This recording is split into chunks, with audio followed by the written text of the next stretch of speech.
The pop industry is really hard. Please promote fast. As if I don't want this to do as good as you do. Kind of still haven't had a radio hit in a long time. Two words we keep hearing when it comes to Demi Lovato and her It's Not That Deep era are sabotage and lazy. What was hyped up as a big comeback, an album meant to introduce a lighter, more carefree side of Demi, has quickly started to feel ignored, not by fans but by Demi's own team. And when Billboard staff starts making comments, that's when you realize something isn't right. Add on the brutal reality of the pop industry, and you got a conversation that is that deep. Let's talk about it.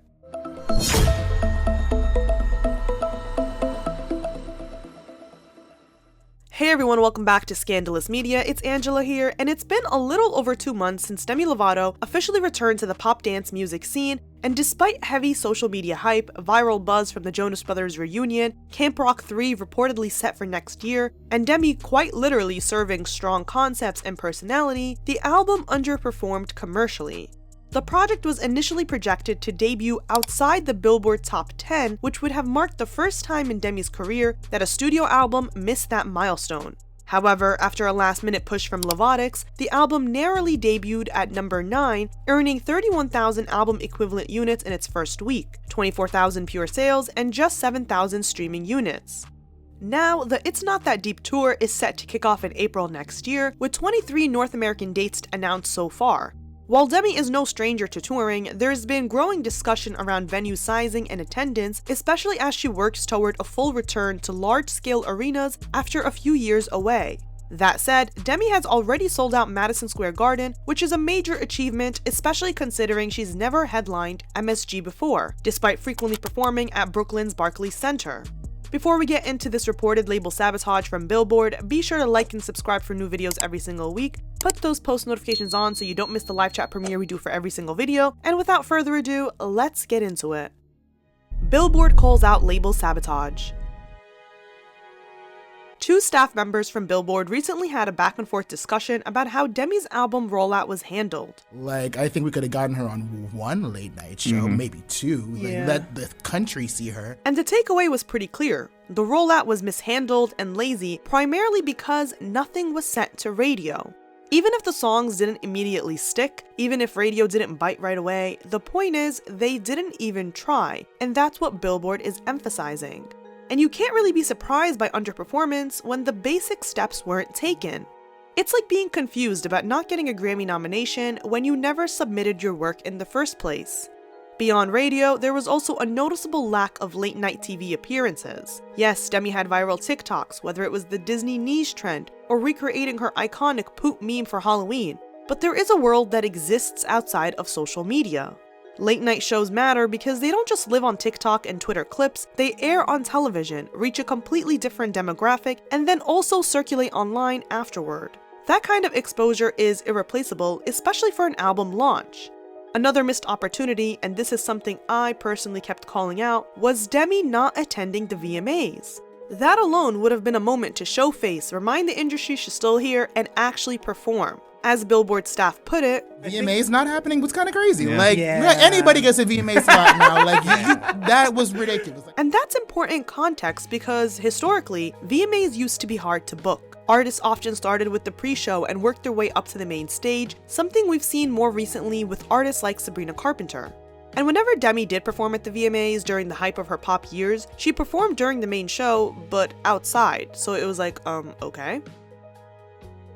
What makes this even more confusing is that Fast was nominated at the VMAs. That should have been an automatic performance slot. Demi is a powerhouse live performer, and a strong performance alone can serve as promo. This is the same artist who, on the confident release day, literally flew to Brazil just to perform. That's how much live exposure used to matter. Yet this era, no SNL, no major talk shows, not even something cultural forward like Hot Ones. Instead, they had her performing in random clubs for the aesthetic and relying on pure hope that the videos would go viral. Some of them did, especially this one of Demi locking in real quick to take a pic, but virality doesn't equal longevity. She did perform Here All Night and Let You Go, but those performances were released on her own YouTube channel, which means they were pushed to an audience that was already paying attention. That's not expansion, you're singing to the same choir here. There was also a performance on BBC Radio 1, and while that platform used to be a major promo moment, it's no longer enough, especially when it's being relied on almost exclusively. And the results show internationally. This album became one of Demi's lowest debuting projects in the UK, charting at 118, her weakest showing since her debut album. For comparison, Holy Fuck peaked at number 7, Dancing with the Devil at number 2, Tell Me You Love Me at number 5, and Confident at number 6. Historically, Demi has had very strong UK numbers, so missing the top 100 entirely is a red flag. What makes this even more frustrating is that Demi herself said that she wants her music to perform well. Please promote fast. What do you think I'm doing? What do you think I've been doing? As if I don't want this to do as good as you do. And to be fair, she fully committed to Gen Z style marketing this era. The aesthetics were on point, the TikToks were consistent, and she gave fans exactly what they wanted visually and personality-wise. The problem is that you cannot prioritize one promotional medium, especially when you're still actively building an audience on that platform. Demi didn't already have a massive TikTok following like fellow musicians Charlie Puth or Meghan Trainor. This was an audience she was still growing, because TikTok hadn't been fully utilized in past eras. And at this point, the question becomes unavoidable. Is this a case of label sabotage? A team that failed to invest, failed to push, and failed to follow through? Or was this an artist's choice? Did Demi intentionally opt out of traditional promo, radio, and industry appearances in favor of a quieter, more internet-based rollout? Because there's a big difference between an artist choosing to disengage and an artist being allowed to disengage because the label already checked out. And when you look at the evidence, the lack of radio push, the absence of late-night TV, the missed award show opportunities, the minimal international push, it starts to feel less like a creative decision and more like a structural failure. So let's break down what was likely out of Demi's control and what may have been a conscious choice. What worked and what didn't. In September 2023, it was announced that Demi signed with Brandon Creed. Brandon is a highly respected manager. He's been Bruno Mars' longtime manager, served as the co-producer on the Barbie soundtrack, and currently manages Ariana Grande as well. Notably, both Ariana and Demi split from Scooter Braun and signed with Brandon toward the end of 2023. By January 2025, Brandon was named Billboard's Manager of the Year, which immediately tells you this isn't someone inexperienced or disconnected from how the industry works. In an interview with Billboard, Brandon said, "Right before signing Ariana, we had just signed Demi, another huge artist that has been around for a long time with a lot of success. It's really turning on the empath and figuring out how they work and how you fit in and just watching and learning." And regarding Demi specifically, Chris Pepe, a manager under Brandon's Good World team, explained that a major part of their approach has been giving Demi space. He said, "A key thing of our process has been allowing her to take that time that she needed and even encouraging it because she is used to an industry that wants more and more and more. Encouraging that patience and investment in art that has been honored this year in a big way after the pendulum swing of TikTok short form." On paper, this all sounds healthy. It's artist-centered, it prioritizes longevity, well-being, and creative intention, especially for someone like Demi who's been working non-stop since childhood. But here's where the line between artist choice and label failure starts to blur. Allowing an artist to move at a slower pace does not mean eliminating the basic infrastructure that supports an album release. Patience and intention shouldn't translate to no radio strategy, no award show presence, or no traditional promo at all. And this is important. Stepping back from overwork is an artist's choice. Not sending a single to radio, not booking late-night appearances, and not capitalizing on moments like the VMAs are not decisions artists typically control alone. Those are label-level calls. So while Demi may have chosen a softer, less aggressive promotional schedule, fewer interviews, fewer performances, more intentional visibility, the complete absence of a traditional rollout suggests that something else is happening behind the scenes. In other words, this doesn't read like Demi opting out, it reads like Demi being supported personally, but not being supported professionally. And this brings me to another important point. The brutal reality of the pop industry and the Khia Asylum. This industry is extremely saturated, and unless you're Taylor Swift, it's very hard to predict whether or not you're going to have a huge hit. I think the pop industry is really hard. And I think I got discouraged and was like, why haven't I had a hit in a long time? Like, Valid. I hadn't had, and I kind of still haven't had a radio hit in a long time. This is because pop women over 30 often receive less label investment. This is something that Taylor has spoken about and something she always feared. But that's another extreme case because, as I discussed in my Showgirl video, her thirst for staying at #1 has also led to her overexposure. Stay tuned for the Psychology of Taylor Swift video coming this month. But back to Demi. The label may not want to invest that much money into her if they think she isn't worth the investment. It's harsh, but it's the sad reality.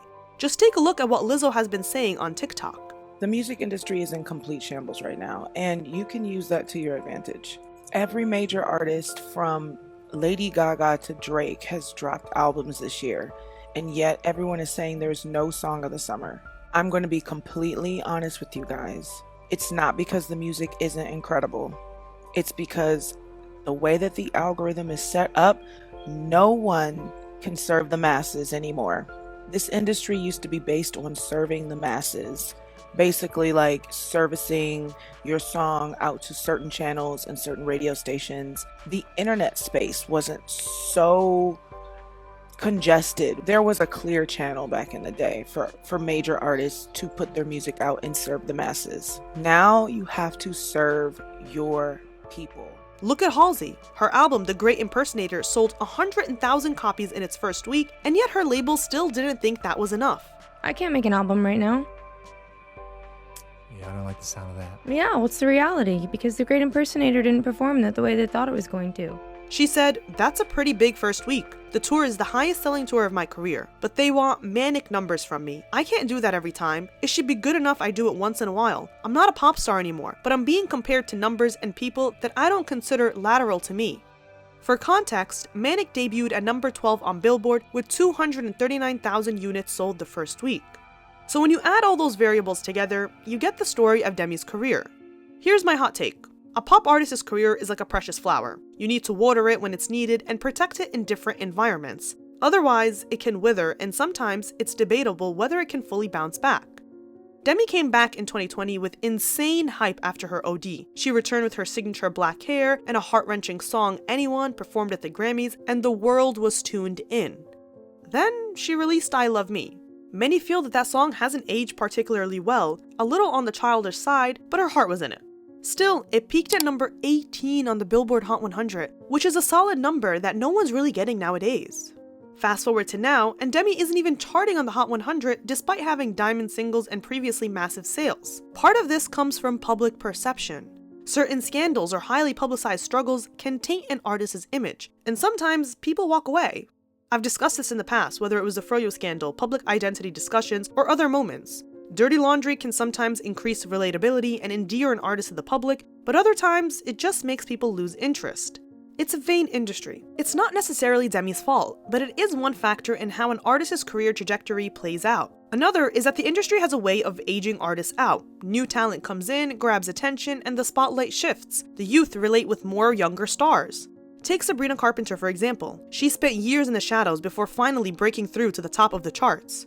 Zara Larsson is another perfect example. Social media is all over that Zara hype and the new rebrand, and I personally love Zara, but is she gonna finally make it out of the Khia Asylum? She seems to think so, since that's what she said in a recent interview.